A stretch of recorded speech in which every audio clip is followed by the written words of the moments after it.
Hello and welcome to I Can't Say It Day 254.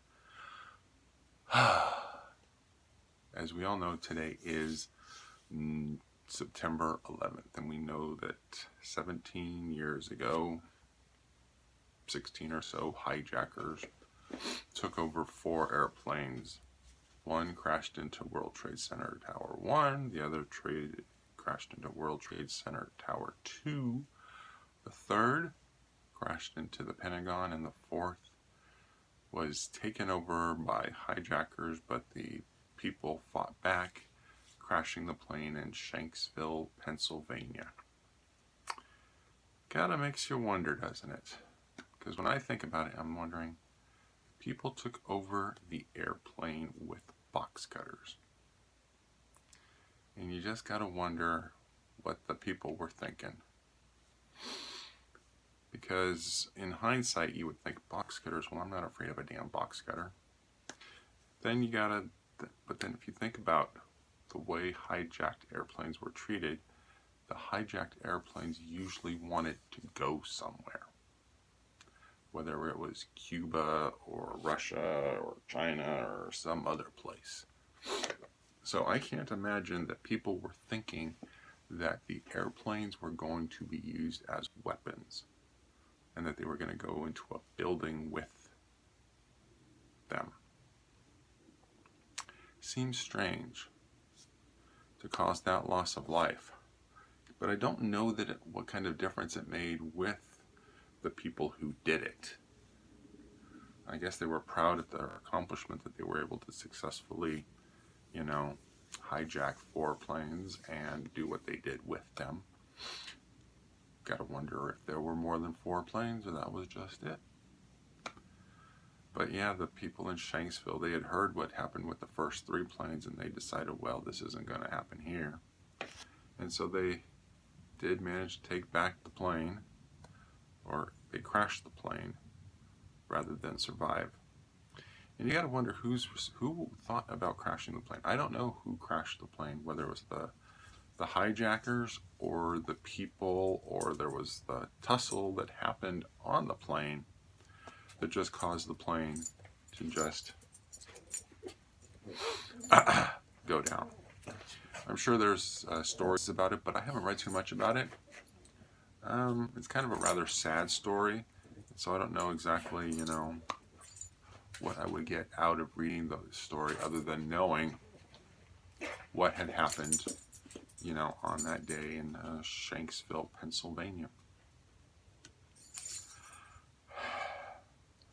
As I recall, when I was buying a mattress, the guy who was selling me the mattress told me that his friend's girlfriend was on one of the planes. And that's the closest I came to knowing somebody, who was on the plane, and I didn't even know the person.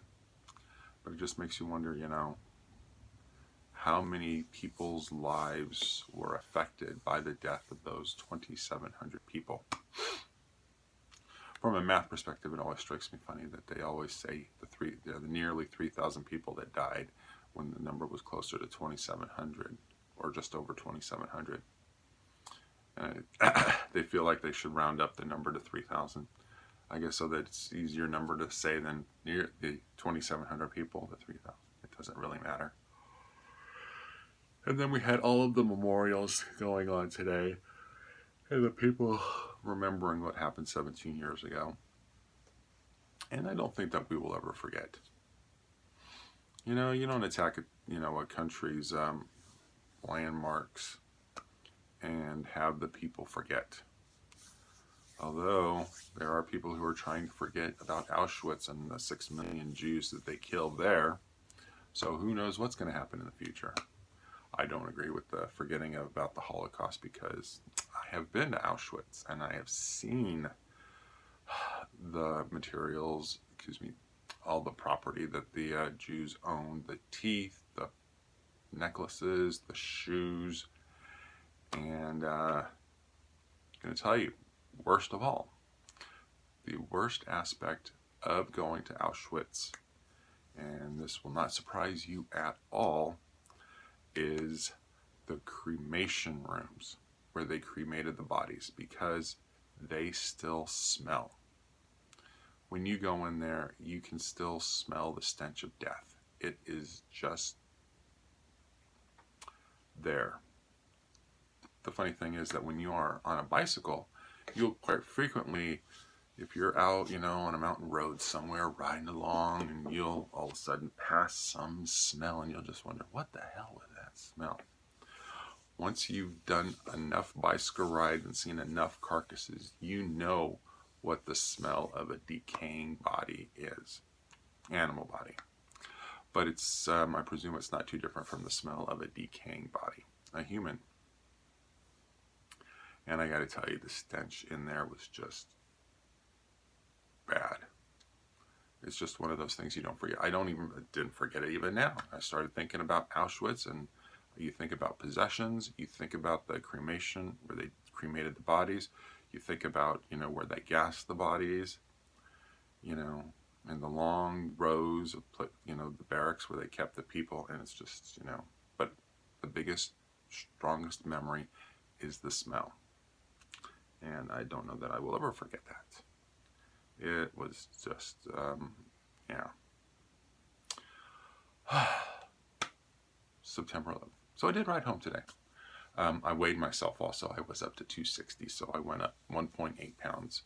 So I must have had something that I shouldn't have on Monday, which is fine, because this is, again, where experience comes into play. My scale, should I do it correctly? If you look at the scale goes down, I'll hit a point, then I'll go up a little bit, and then I'll go back down again, and then I go back up again, and then I go down. So it's just got to give my body time to get used to living without the fat. And one way that I do that is by riding home. I guess what happened today too? September 11th. Turns. I did the ride home in less than an hour and 10 minutes. So the first time I did the ride, I was hoping that it would be a time of 1:20 or less, and I think I finished it at 1:19. There was the day on my birthday where I sucked terribly, and the phone quit, and so Strava didn't record accurately how long it took me to ride home. So that's just sort of a big fat question mark. But so I hit the 1:20 mark, was good, and then I was like, okay, well, 1:15. So that was like 1:14, 1:13, 1:12, 1:11, and today I got under 1:10. So I'm happy about that. 18.3 miles and less than an hour and 10 minutes riding time. So I was feeling pretty good about that. And the more you ride, the better you feel, the more fit you are. So got to keep the eating good food going. Riding into work tomorrow, so we'll see how that goes.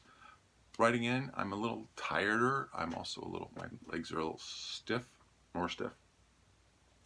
And that's why I don't expect to have good times in the morning. If I have about 1:15 to 1:20, that's perfect for me. I am happy with that. So I think I'm just going to finish that with that. Sorry to talk about somber topic of 9/11, but today is 9/11. It was 17 years ago. I still remember where I was when I heard the news about the plane going into the tower. I, of course, thought it was a biplane.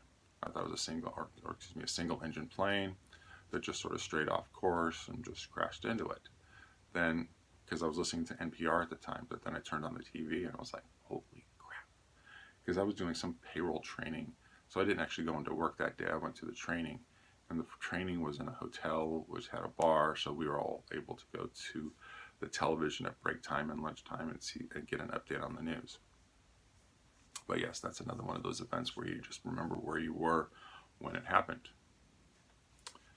You kind of don't wish you had those memories, but sometimes you do need to go through some of the challenges of life as a reminder of what life can be, what life has been, and whatever else. My wife is calling me, so I gotta go. Yes.